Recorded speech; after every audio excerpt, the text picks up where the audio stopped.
The alarm bells stopped ringing, but the smoke still filled the corridors of the warship. Taman wiped the sweat from his forehead and looked at the damage around him. Metal panels hung loose from the walls. Sparks flew from broken wires. The battle had been fierce and the ship had barely survived. Taman, get to Engineering Bay 3. His friend Doyen's voice crackled through his communicator. They need you there now. Taman grabbed his toolkit and ran through the damaged hallways. He was 28 years old and had been working on coalition ships for 6 months now. Before that, he had fixed machines on Earth in the Korean sector where everything was always breaking down. His hands knew tools better than anything else. When he reached Engineering Bay 3, he stopped at the door. Inside, a massive figure stood waiting. It was Hana, the Velthron warrior he had seen around the ship but never spoken to. She was nearly 7 feet tall, with scales that shimmered blue and green under the lights. Her eyes were bright amber like fire frozen in glass. Right now, those eyes were filled with pain. You are the human engineer, she said. Her voice was deep and rough like stones grinding together. Yes, I'm Taman. They say you can fix anything.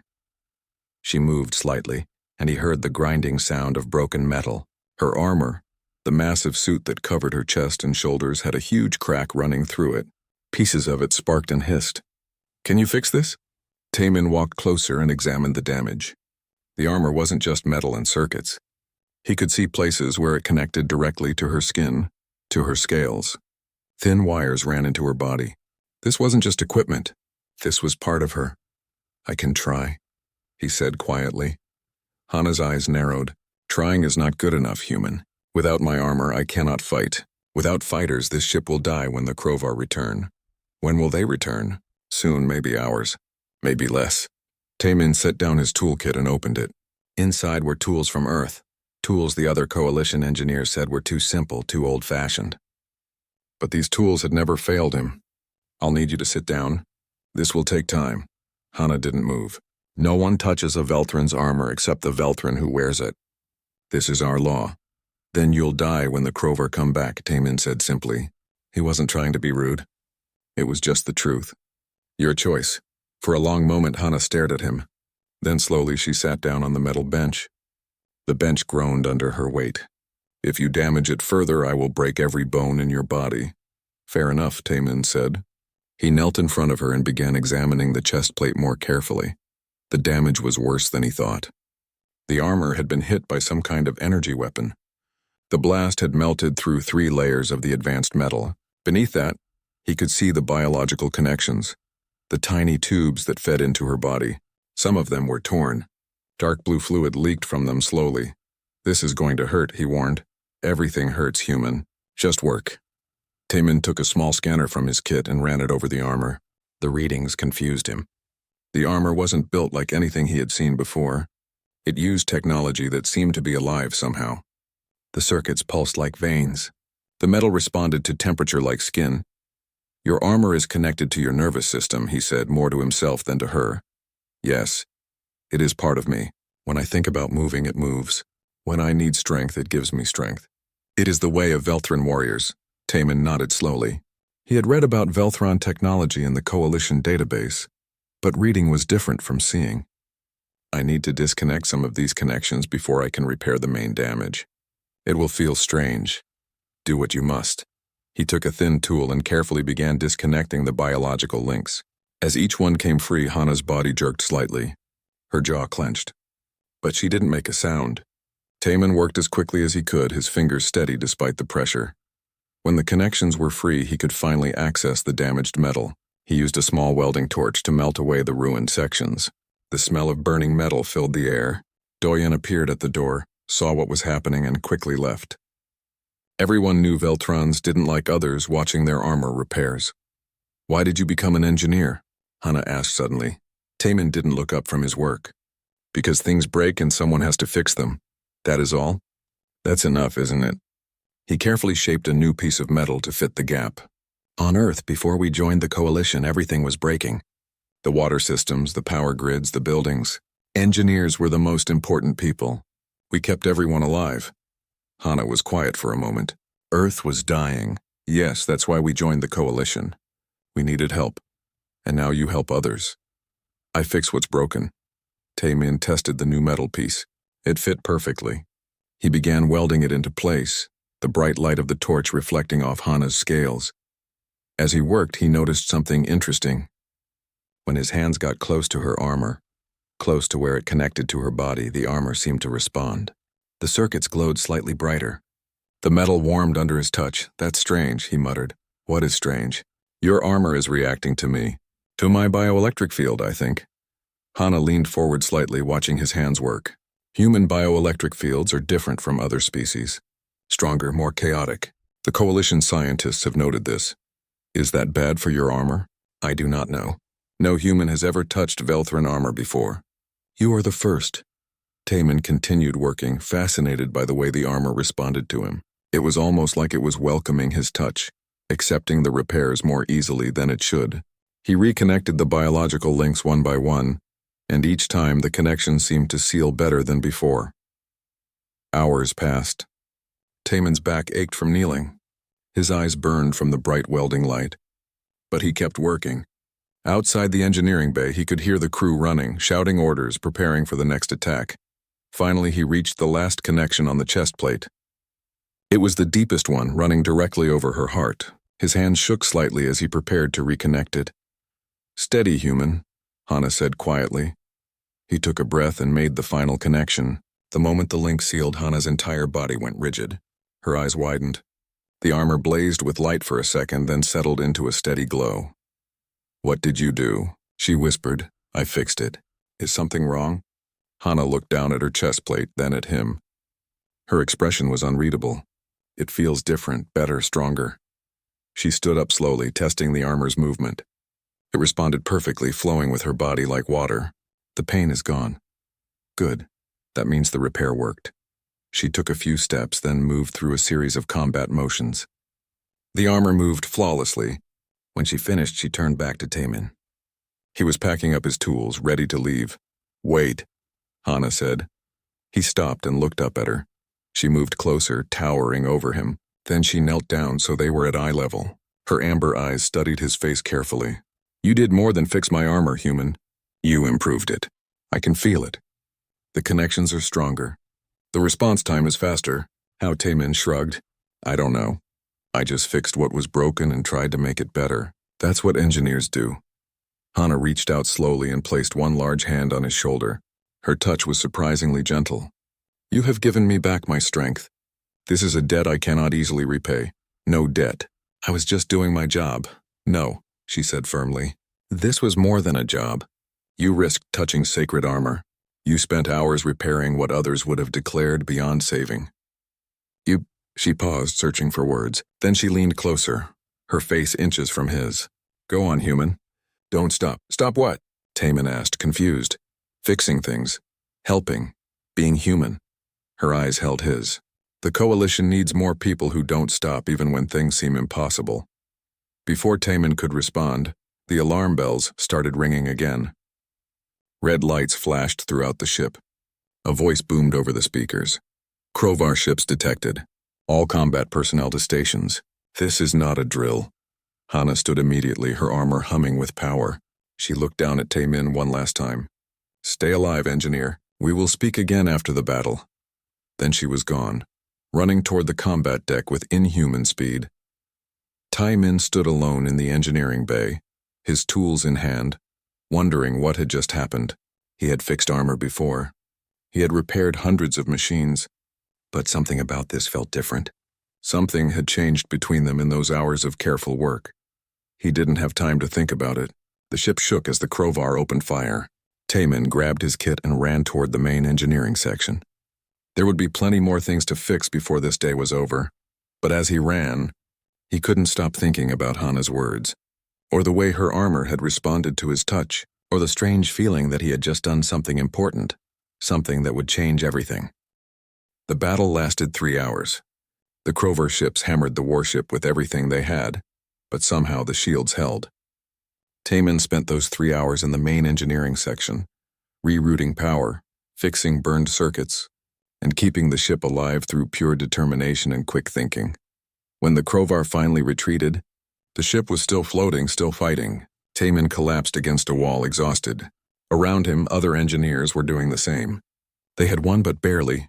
Taemin, Doyen dropped down beside him, breathing hard. Did you hear? That Velthron warrior, Hana. She destroyed 2 Krovar fighters by herself. People are saying her armor was glowing like nothing they've ever seen. Taemin said nothing, but he felt a strange pride. He had fixed that armor. 2 hours later, after a brief rest, Taemin was back at work. The ship needed constant repairs. He was checking a damaged power conduit when his communicator beeped. It was a message from Hana. Come to my quarters. The armor needs adjustment. Doyen, who was working nearby, saw Taemin's expression. What is it? Hana wants me to check her armor. Doyen's eyes widened. She's asking you to her private quarters? That's not normal.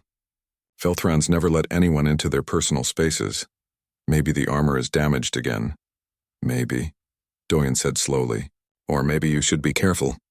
You're getting involved in something complicated. But Taemin had never been good at being careful. 20 minutes later, he stood outside Hana's door. It slid open before he could knock. Hana's quarters were larger than human rooms, but surprisingly bare. There was a sleeping platform, a weapons rack, and not much else. Everything was functional, nothing decorative. Hana stood in the center, her armor removed. She wore only a simple dark bodysuit underneath. Without the armor, she looked different. Still tall and powerful, but somehow more vulnerable. Thank you for coming, she said. You said the armor needed adjustment? Yes, come, I will show you. She led him to where her armor rested on a stand. Even without her wearing it, the chest plate still glowed faintly. Since the battle, it has been doing this. Glowing. The other Velthrons have noticed. They ask me questions I cannot answer. Taemin examined the armor carefully.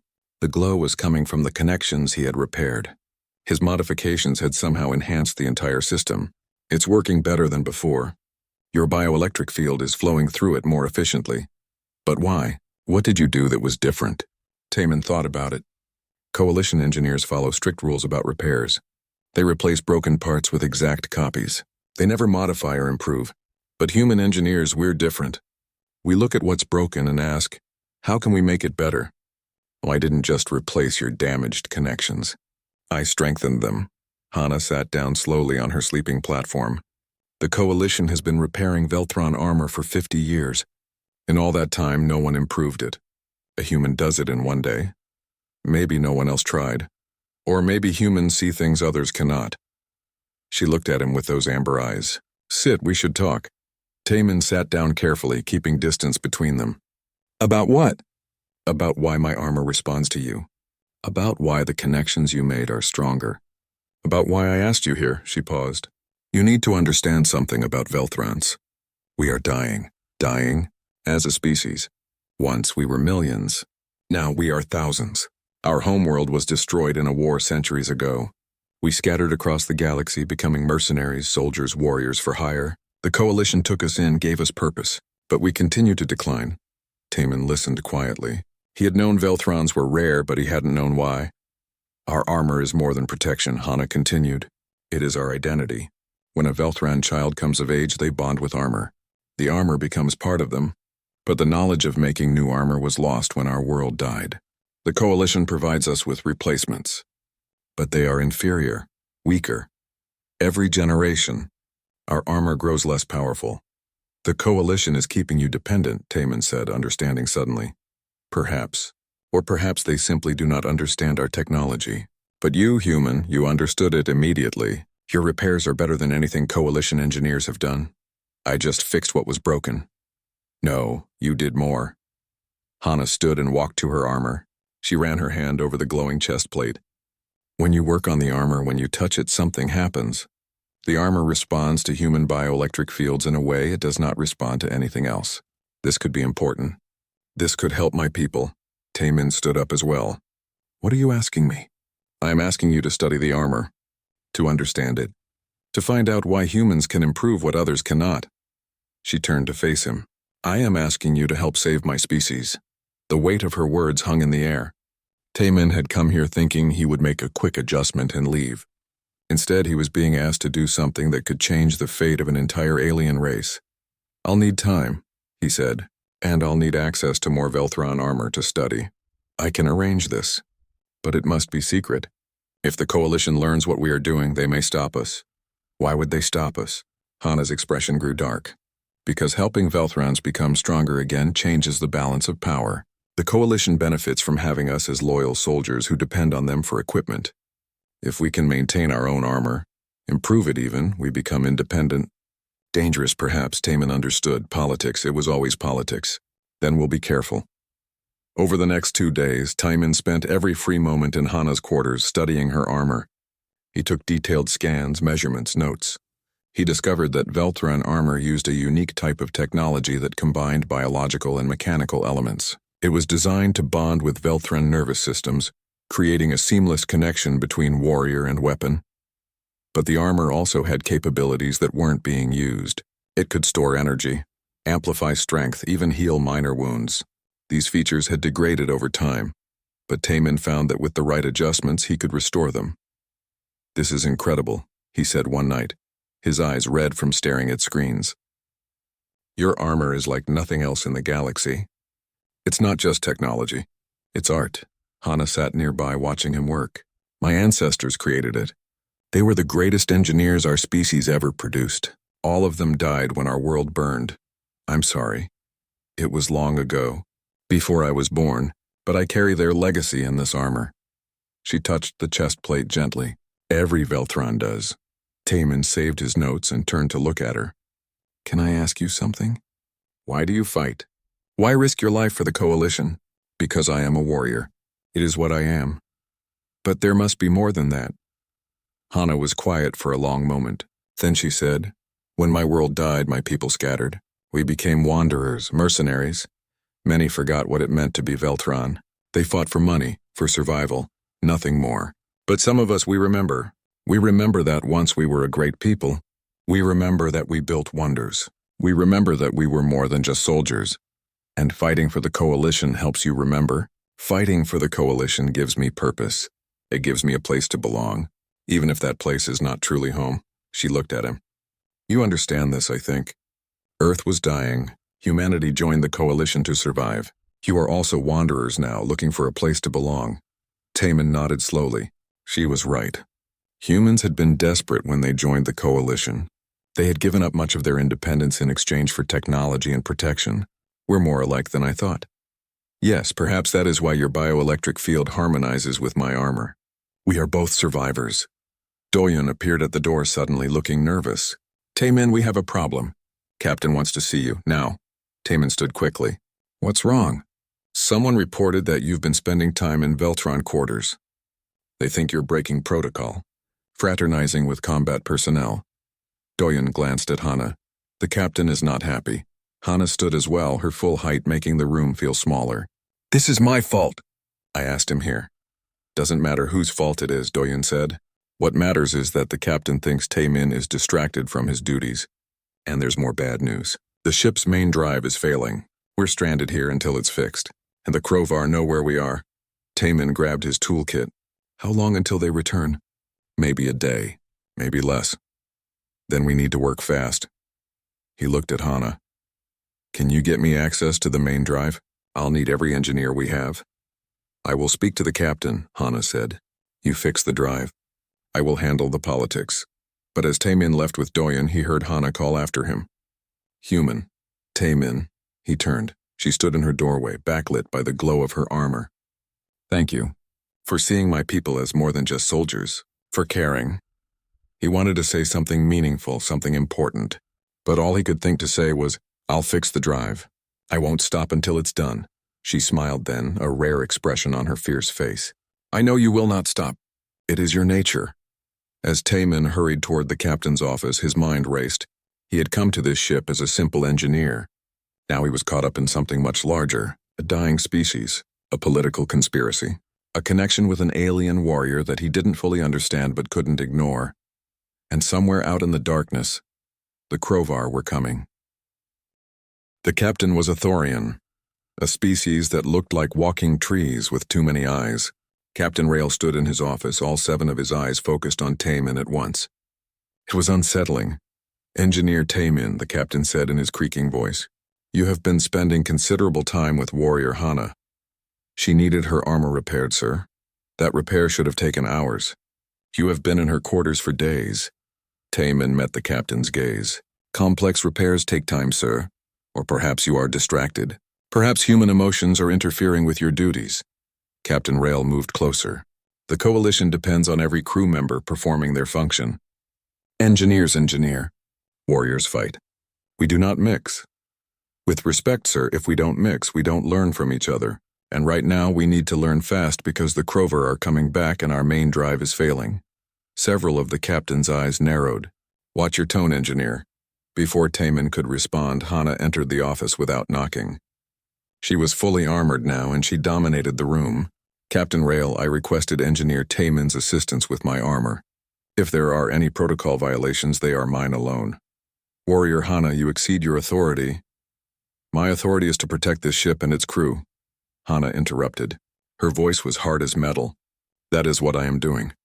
The engineer improved my armor beyond its original specifications.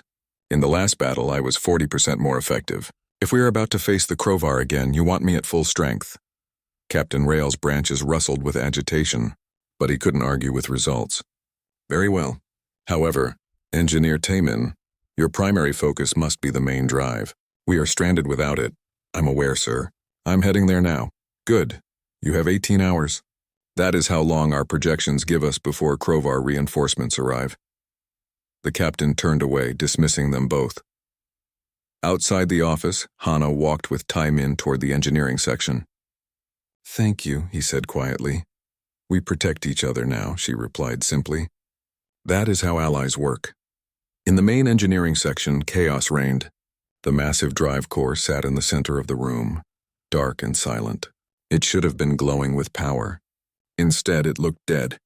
Around it, a dozen engineers from various species argued about how to fix it. Doyun saw Taiman and hurried over. It's bad. The drive matrix is completely burned out. Coalition engineers say we need to call for a rescue ship, but that will take days. The Crovar will be here long before then. Taiman walked to the drive core and placed his hand on it. The metal was cold. He closed his eyes and thought. This was what humans were good at. Not following rules, not waiting for permission, but improvising, adapting, finding solutions where others saw only problems. We can't replace the matrix, he said, opening his eyes, but we can bypass it. Bypass it? A Thorian engineer nearby laughed, his branches shaking. That's impossible.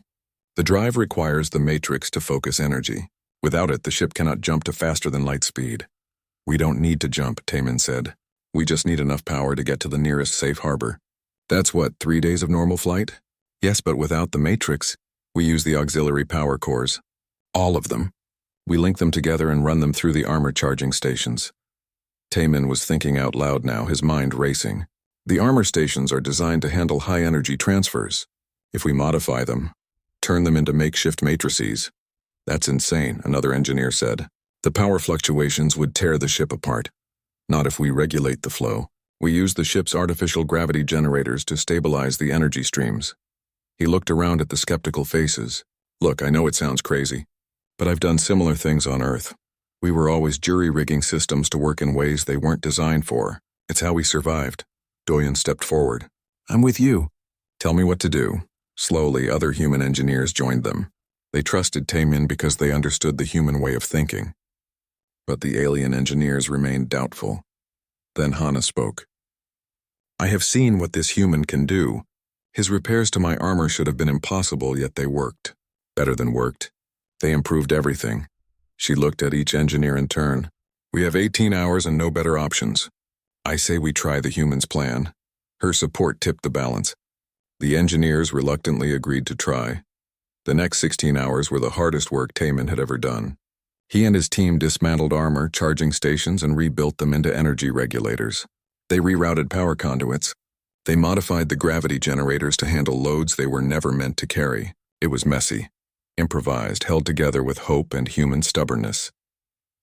Doyen worked beside him and at one point whispered, If this works, you're going to make coalition engineers very upset. We're basically proving that their supposedly perfect systems can be improved with scrap and creativity. Good, Taiman muttered, connecting two circuits that the manual said should never be connected. Maybe they'll learn something. Hana stayed in the engineering section the whole time, watching, learning, occasionally helping move heavy equipment. Other Velthran warriors came too, curious about what the human engineer was doing. Taemin noticed that several of them had damaged armor. In quick breaks, he showed them how to make basic repairs themselves, using techniques the Coalition had never taught them. "You are teaching us to be independent," one Velthran warrior named Minho said, watching carefully as Taemin demonstrated a repair technique. "I'm teaching you what you should already know," Taemin replied. "Your armor is yours. You shouldn't need to depend on others to maintain it." Minho nodded slowly, understanding the deeper meaning. With 2 hours left before the projected Krovar arrival, Taemin made the final connection. The drive core hummed to life. It wasn't pretty, and it wasn't exactly safe, but it worked. "Power flow is stable," Doyen reported, staring at his instruments in disbelief. It actually worked. Captain Rail's voice came over the ship-wide communication system. "Engineering, prepare to engage drive. All hands secure for departure." But before they could activate the drive, alarms blared. The Krovar had arrived early. "They brought more ships this time," Hana said, checking her combat display. 5 warships. "They mean to destroy us completely." Taemin looked at the drive. It was ready, but it needed time to charge up. "How long can we hold them off?" "Not long enough." Then Taemin had another idea. A crazy idea. A very human idea. "The energy we're feeding to the drive, can we reroute it to weapons?" A weapons officer turned to stare at him. "We barely have enough power to run the drive. If we divert it to weapons, we won't be able to escape. But we could hurt them badly enough that they retreat. Or we could die trying," the weapons officer said. "We're dead anyway if we just run," Taemin argued. "The drive will take 10 minutes to charge. The Krovar will tear us apart in 5, but if we hit them hard enough, make them think twice, we buy the time we need." Hana stepped forward. "He is right. The Krovar respect strength. If we show weakness by fleeing, they will pursue. But if we show strength, hurt them badly, they may hesitate." Captain Rail's voice crackled through the speakers. He had been listening. "Very well. We follow the human strategy. All power to weapons. Make every shot count." The battle that followed was brutal. The modified power system let them fire weapons at twice their normal strength. The first volley caught the Krovar by surprise, destroying one ship completely and crippling another. But the remaining 3 Krovar warships came at them with fury. Taemin worked frantically in engineering, balancing power between weapons, shields, and the charging drive. It was like trying to juggle while running. One mistake and everything would collapse. "Shield Generator 3 is failing," Doyen shouted. "Reroute through Generator 2, Taemin called back, his hands flying over controls. "Generator 2 can't handle the load. It can for 60 seconds. That's all we need." Hana and the other Velthran warriors launched from the ship in combat suits, attacking the Krovar vessels directly. With their improved armor, they fought with a ferocity that shocked the enemy. Taemin watched on the displays as Hana tore through a Krovar ship's hull, her armor glowing like a star. "Drive charge at 70%, a technician called out. A massive explosion rocked the ship. One of the Krovar vessels had gotten through and hit them directly. Systems failed throughout the ship. Lights went out. The gravity flickered. "Drive is offline," Doyen said, his voice panicked. "The charge is draining." No, they had been so close. Taemin stared at his controls, thinking desperately. There had to be a way. There was always a way. That's what humans did. They found ways when everyone else gave up. Then he saw it. The armor charging stations they had modified. They still had power. Not much, but some. "Everyone listen," he said over the ship-wide channel. "All Velthran warriors return to the ship now. Dock at your armor charging stations." "What are you doing?" Captain Rail demanded. "Something that shouldn't work, but probably will. Just trust me." Hana was the first back, her armor crackling with expended energy. She docked at her charging station, which Taemin had modified into part of the drive system. The moment her armor connected, he felt it. The energy from her armor, from her body, flowed into the ship's systems. Other Velthran warriors docked at their stations. 3 days later, the ship docked at Nexus Prime, the massive orbital station that served as Coalition Central Command. Taemin had never seen anything so large. The station was the size of a small moon, covered in lights and docking bays. Thousands of ships came and went like insects around a hive.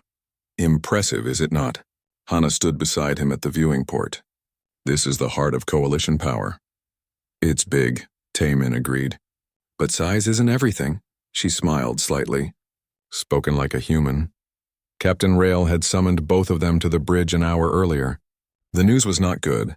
Coalition Command has requested a full report on the battle and the drive modifications, the captain had said, his branches drooping with worry.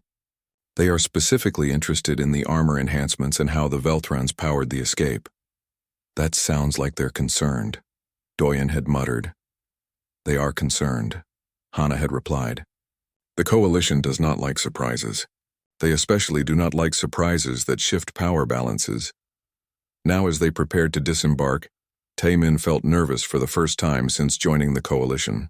He had spent his life fixing machines, not dealing with politics. But Hana seemed calm, almost dangerously calm. Stay close to me at the station, she said quietly. Coalition politicians are more dangerous than Krovar warriors. At least warriors are honest about wanting to kill you. The hearing room was enormous and cold. It was circular, with seats rising in tiers around a central platform where Taemin and Hana stood. Dozens of Coalition officials from various species looked down at them. At the highest tier sat the Council itself, 5 beings who represented the most powerful species in the Coalition. Council member Varix, a crystalline being who sparkled under the lights, spoke first. Engineer Taemin, you have submitted a report detailing unauthorized modifications to Coalition military equipment, specifically Velthran combat armor and ship drive systems. The modifications were necessary for survival, Taemin replied, trying to keep his voice steady. Necessary, Varix repeated, yet Coalition protocols exist for a reason. Our engineers, with centuries of experience, have determined the optimal specifications for all equipment. Who are you, a human with less than 1 year of Coalition service, to decide these specifications are insufficient? Taemin felt anger rising in his chest. With respect, Council member, your optimal specifications almost got us all killed. The Velthran armor as provided by the Coalition was operating at maybe 60% efficiency. The drive system had no backup options. If I had followed protocol exactly, the entire ship and crew would be dead. Murmurs ran through the assembled officials. Several seemed shocked that he would speak so directly to the Council. Another Council member, a large being named Thorak who looked like an armored bear, leaned forward. You claim Coalition equipment is inferior? I claim it can be improved. There's a difference. Humans are arrogant, Thorak growled. You join the Coalition as the newest, least advanced species. Yet you immediately presume to know better than civilizations thousands of years old. Hana stepped forward then. Council member Thorak, if I may speak. You may, Warrior Hana. The human engineer's modifications increased my combat effectiveness by 47%. This is measurable, documented fact. In the recent engagement, I destroyed more enemy vessels than I have in my previous 10 missions combined. Is this arrogance or is it simply effectiveness? Thorak's expression darkened. Warriors should not question the Council. I question nothing, Council member. I merely state facts. A third Council member, a flowing energy being named Lurix, spoke in a voice like wind chimes. The concern, Warrior Hana, is not merely about effectiveness. It is about control. If individual warriors can modify their own equipment, maintain their own armor, improve their own systems, they become independent. The Coalition functions because of standardization and interdependence. There it was. The truth laid bare. The Coalition didn't want species to be independent. They wanted everyone dependent on the central authority. So you deliberately keep us weak, Hana said quietly. Her voice was dangerous now. You provide inferior equipment, so we must always come back to you for repairs, for replacements, for permission. That is a serious accusation, Varix said coldly. Then let me prove it. Hana moved to a display panel and brought up technical schematics. These are the specifications for current Velthran armor as provided by the Coalition. And these, she switched to different schematics, are the original Velthran designs from before our world was destroyed. The Coalition versions are missing 30% of the original capabilities. Key systems have been removed or simplified. The room erupted in shocked conversation. Officials argued among themselves. The Council members looked uncomfortable. Where did you get those original specifications? Varix demanded. From Velthran historical records, Hana replied. Records that every Velthran has access to. We have always known our armor was diminished. We simply accepted it because we had no choice. Until now, Taemin understood what she was doing. She was putting everything on display, forcing the council to admit the truth publicly. It was a bold move. Possibly a foolish one. This hearing is out of order, Thorak announced, standing. We will take a recess to discuss these allegations. But before the council could leave, alarms began blaring throughout the station. Emergency lights flashed. A voice boomed over the communication system. Security alert. Unauthorized weapons discharge in Sector 7. All security personnel respond. The council chamber erupted into chaos. Officials rushed for exits. Through the confusion, Taemin saw something that made his blood cold. Several figures in dark armor were moving through the crowd, heading directly toward him and Hana. Assassins, Hana said, grabbing his arm. Run! They ran! Behind them, energy weapons fired. The assassins were firing into the crowd, not caring who they hit. People screamed and scattered. Hana led Taemin through corridors he didn't know, deeper into the station. She was unarmed, without her armor, but she moved with absolute confidence. After several minutes of running, they ducked into a maintenance tunnel and stopped to catch their breath. Who were they? Taemin gasped. Enforcers. Sent by someone on the council, probably. Someone who wants us silent. Why kill us? We were just presenting evidence. Evidence that threatens the entire power structure of the coalition. Hana checked the corridor behind them. If other species learn that their equipment has been deliberately limited, if they learn that humans can improve it, everything changes. Some council members will do anything to prevent that change. Where do we go? Down into the lower levels of the station. Places where council authority doesn't reach. They descended through maintenance shafts and service corridors. The station was enormous, and the deeper they went, the more different it became. The clean official upper levels gave way to darker, grittier areas. Here, beings from dozens of species lived and worked in spaces the council pretended didn't exist. Finally, Hana led them into a small, hidden room. It was bare except for some old cargo containers. We should be safe here for a while. Taemin sat down on a container, his mind racing. Everything had changed so fast. One moment they were in an official hearing. The next they were running for their lives. What do we do now? We survive. And we find allies. Hana sat down across from him. In the dim light, she looked tired.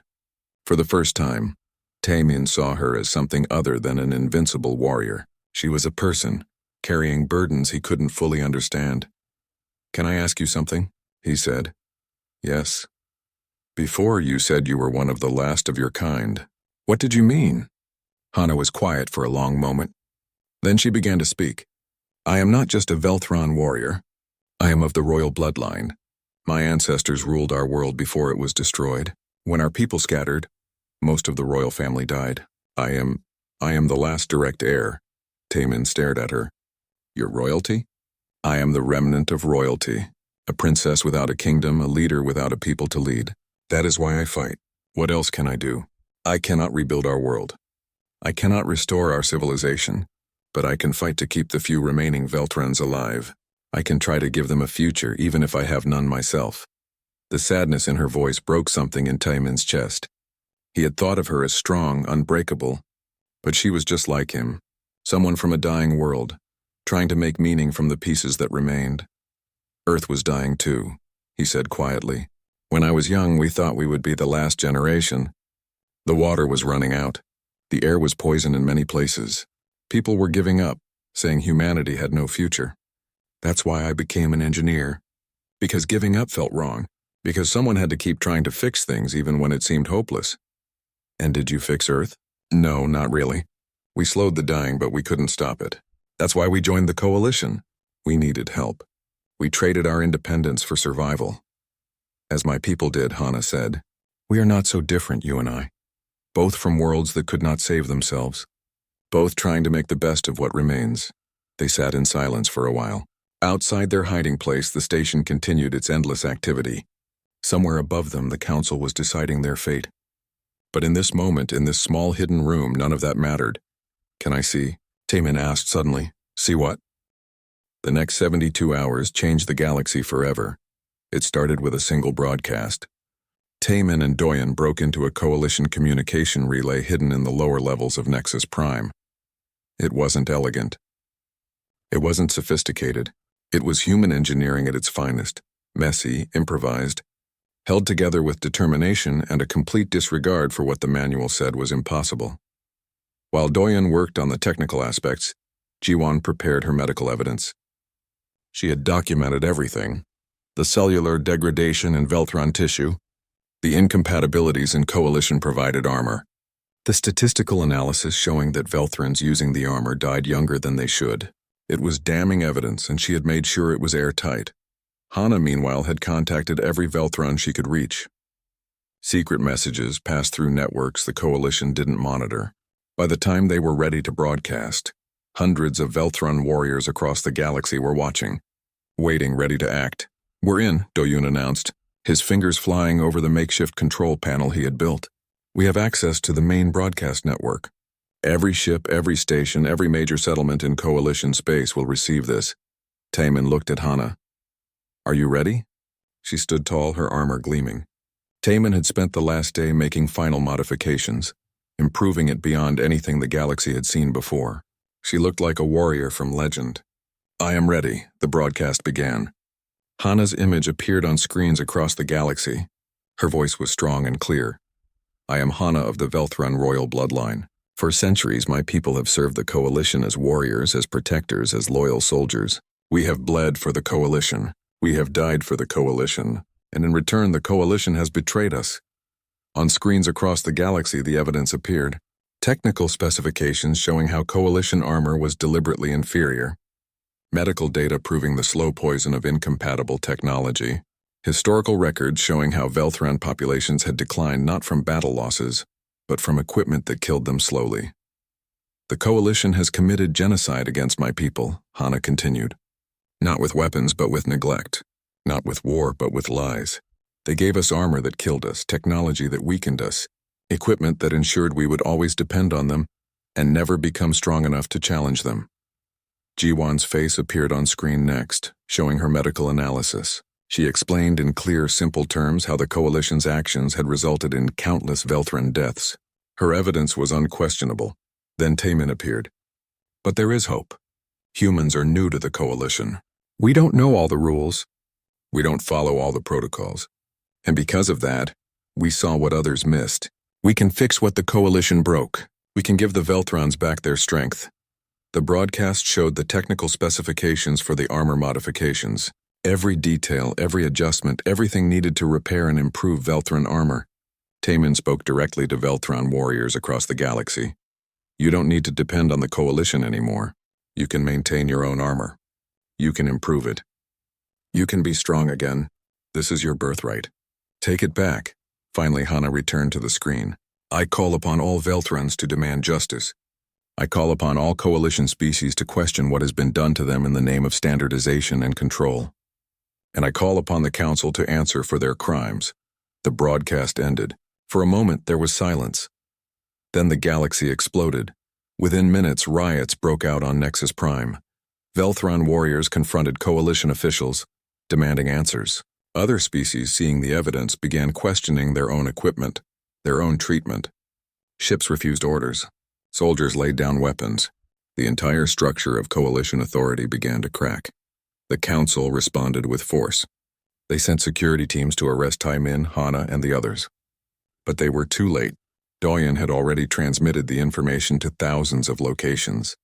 The evidence was everywhere now, impossible to suppress. "They're coming," Doyen said, monitoring security channels. "We have maybe 5 minutes before this place is swarming with enforcers."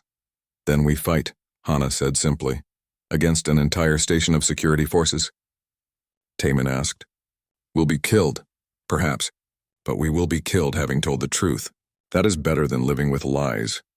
Before the argument could continue, the door opened. Taemin spun around, ready for soldiers. Instead, it was Captain Rail. The Thorian looked agitated, his branches drooping with stress. "Captain," Hana said cautiously, "have you come to arrest us?" "I have come to help you," Rail replied. "I watched your broadcast. I have served the Coalition for 40 years, and I never knew. I never questioned. But you have made me see." His many eyes focused on them. "You have made many of us see. Half the ship captains at this station are refusing Council orders. The other half don't know what to do. The Coalition is fragmenting." "That wasn't our goal," Taemin said. "We just wanted to help the Velthrons." You did more than that. You showed everyone that the coalition has been built on exploitation and control. You cannot put that knowledge back in its box. Rael moved to Doyen's control panel.